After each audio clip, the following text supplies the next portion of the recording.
Hello, my name is Douglas Bloch. Welcome to the Depression Recovery Channel, where each week we talk about practical tools and coping strategies for healing from depression and anxiety. Today is Flashback Friday, a feature in which I republish one of my earlier videos you might not have seen that contains really important coping strategies that will help you attain a better mood. Now here's today's video. The title of today's video is, Can Thinking About the Past Help You Feel Better in the Present? Before we go on to it, of course, we have our introductory humor, and this joke comes to me through Joel Osteen, big church out of Houston, Texas, and sometimes he tells pretty decent jokes, so here it is. It's about a marriage. Two people are engaged, and the day before the wedding, the groom goes up to the minister and says, you know, I don't really like this love, honor, and obey stuff. Can you just take that out of the, the vows? If you do so, I'll give you $100. That moment, he slips the minister $100. Minister nods his head, and the groom walks away smiling. The next day is the wedding. The vows are coming up, and the minister turns to the groom and says, do you promise to bow down to your wife, bring her breakfast in bed, and do everything that she desires? The groom gulps and says, I do. And then he whispers in the minister's ear, hey, I thought we had a deal. The minister then hands him back the $100 and said, we did, but your wife made me a better offer.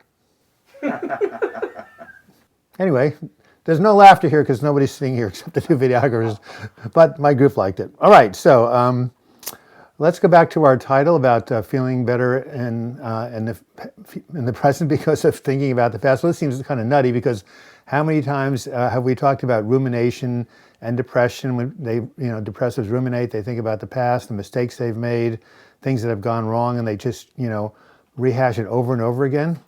So you would think that thinking about the past is counterproductive, but there is one case in which it's not, and that's when you consciously bring a positive memory from the past into the present to help diminish depression and anxiety.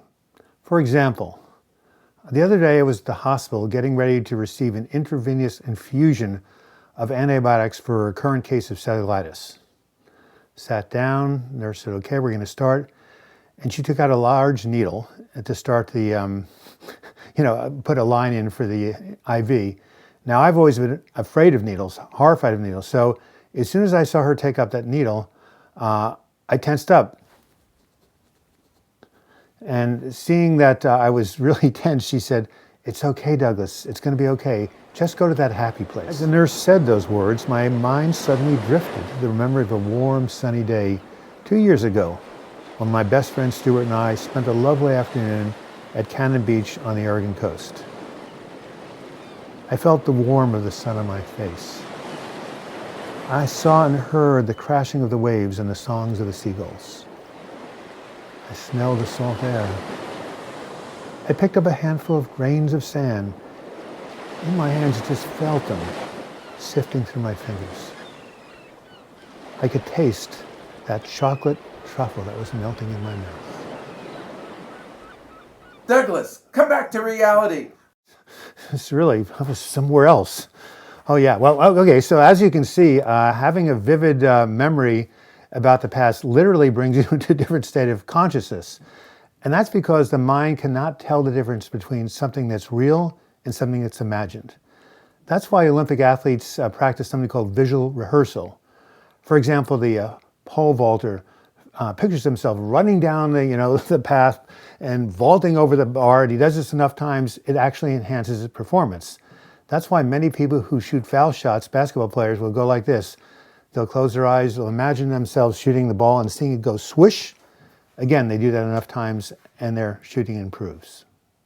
Now, this visual rehearsal idea is not just for Olympic athletes, it's for you and me. You can take advantage of this phenomenon by creating something that I call a library of positive memories.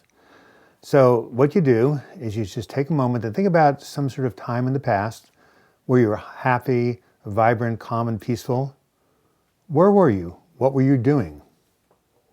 Perhaps you were taking a walk in nature, on a wonderful vacation, accomplishing something you have worked for, or you were falling in love, or spending time with your children, or attending a wedding, climbing on top of a mountain, eating a good meal, etc.